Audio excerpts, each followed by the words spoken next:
warahmatullahi wabarakatuh. Apa kabar kalian anak-anak? Alhamdulillah hari ini kita bisa belajar lagi meskipun dengan daring.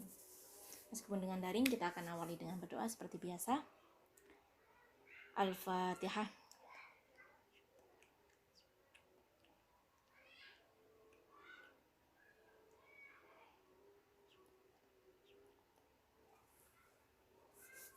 Oke, kelas 11 semester 1 bab 1 Pendidikan Agama Islam. Kita akan belajar tentang taat pada aturan, kompetisi dalam kebaikan, dan etos kerja. Jadi kita akan bahas 3 materi ini. Kita akan bahas dalil naklinya. Kalian masih ingat? Kita punya 2 dalil akli yang berhubungan dengan logika, dan dalil nakli, yaitu Al-Quran dan hadis. Dulu di kelas 10 kalian sudah belajar, bukan? Oke, hari ini kita akan belajar 3 materi ini tentang dalil naklinya. Langsung saja. Yang pertama, taat pada aturan. Dalil naklinya yaitu Quran Surat An-Nisa Juz 4 ayat 59. Untuk ayatnya, Brina akan bacakan 1 ayat saja. Untuk 3 yang lainnya, itu akan ada tugas untuk kalian. A'udzu billahi minasyaitonir rajim. Bismillahirrahmanirrahim. Ya ayyuhalladzina amanu athi'ullahi wa athi'ur rasul wa ulil amri minkum. Fa in tanaza'tum fi syai'in farudduhu ilallahi warrasuli in kuntum tu'minuna billahi wal yaumil akhir. Dzalika khairun wa ahsanu ta'wila. Perhatikan panjang pendek tajwid makhrajnya, karena itu akan jadi tugas untuk kalian. Bu Nina tidak baca terjemahnya, kalian bisa baca sendiri, dan kalian juga perhatikan modul dan LKS kalian sembari memperhatikan video dari Bu Nina. Akan langsung Bu Nina bahas kandungan Quran Surat An-Nisa. Ada 4 kandungannya. Yang pertama, perintah taat kepada Allah. Kita bahas kata taat. Apa itu taat? Taat atau takwa yaitu melaksanakan semua perintah Allah dan menjauhi semua larangan Allah dengan sadar dan tanpa paksaan. Garis bawahnya disadar tanpa paksaan. Intinya taat itu adalah kita benar-benar menghamba kepada Tuhan kita dengan sebenar-benarnya, tanpa alasan, dengan sadar dan tidak ada paksaan. Oke. Yang kedua, perintah taat kepada Rasul. Jadi derajat orang yang sudah taat ini adalah derajat tertinggi karena dia sudah melaksanakan kehidupan beragamanya dengan benar-benar ikhlas, tulus. Yang ketiga, perintah taat kepada pemimpin atau ulil amri. Ulil amri itu siapa? Ada 4 orang yang termasuk ulil amri menurut Imam Mawardi. Yang pertama yaitu pemimpin dalam kehidupan duniawi, presiden, gubernur, termasuk juga ketua kelas.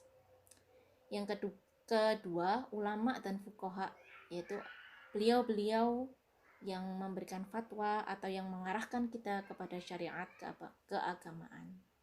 Yang ketiga, sahabat-sahabat Nabi. Yang keempat, Khalifah Abu Bakar dan Khalifah Umar. Oke, yang kandungan yang terakhir yaitu jika terjadi perbedaan pendapat, kita harus kembalikan kepada Al-Quran dan hadis.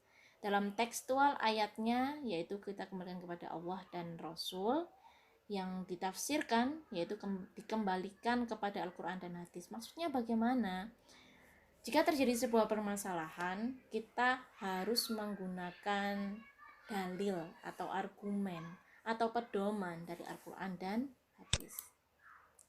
Yang B, kompetisi dalam kebaikan, yaitu Quran Surat Al-Ma'idah Juz 5 ayat 48. Oke, perhatikan baik-baik ayatnya. Kalian juga bisa membaca di buku paket kalian. Perhatikan dan ini akan menjadi tugas untuk kalian. Ibu langsung baca, jelaskan kandungannya. Yang pertama yaitu Allah menurunkan Al-Quran untuk menyempurnakan kitab-kitab sebelumnya. Oke, nanti kalian juga akan belajar bahwa selain Al-Quran, Allah menurunkan 3 kitab yang lain. Dan Al-Quran ini fungsinya menyempurnakan kitab-kitab itu. Kenapa? Karena di kitab-kitab itu isinya masing-masing. Jadi misalkan Zabur isinya hanya tentang pujian, Taurat isinya tentang syariat, kaidah atau amandemen itu. Tapi kalau Al-Qur'an syariat ada, syair ada, kisah atau cerita ada, kemudian ilmu pun juga ada. Doa-doa juga ada. Jadi menyempurnakan. Karena Al-Quran pun juga pedoman, maka dalam memutuskan suatu permasalahan harus menggunakan Al-Quran, bukan mengikuti hawa nafsu. Karena kita telah diberikan pedoman dalam kehidupan kita. Yang terakhir, poin dari ayat ini yaitu fastabiqul khairat, yaitu saling berlomba-lombalah dalam kebaikan untuk meraih kesuksesan. Untuk meraih predikat sukses yang benar-benar sukses, yaitu husnul khotimah, yaitu kita meninggal dalam keadaan yang baik. Yang C, etos kerja. Dalil naklinya Quran Surat At-Taubah juz 9 ayat 105. Nah, oke, kalian perhatikan. Artinya bisa dibaca sendiri atau kalian lihat di modul kalian. Ibu akan menjelaskan kandungannya.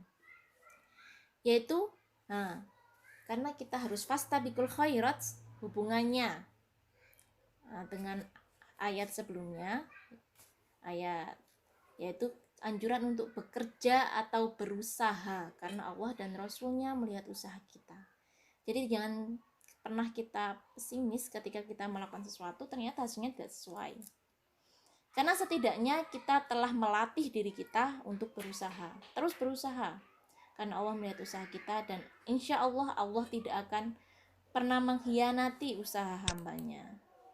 Yang kedua, setiap manusia bertanggung jawab terhadap apapun dari perbuatannya, termasuk tidak melaksanakan amanah yang diberikan oleh Allah. Itu pun dengan tidak melakukan apapun, itu pun juga salah. Maka harus mempertanggungjawabkan, tidak melakukan apapun itu harus dipertanggungjawabkan.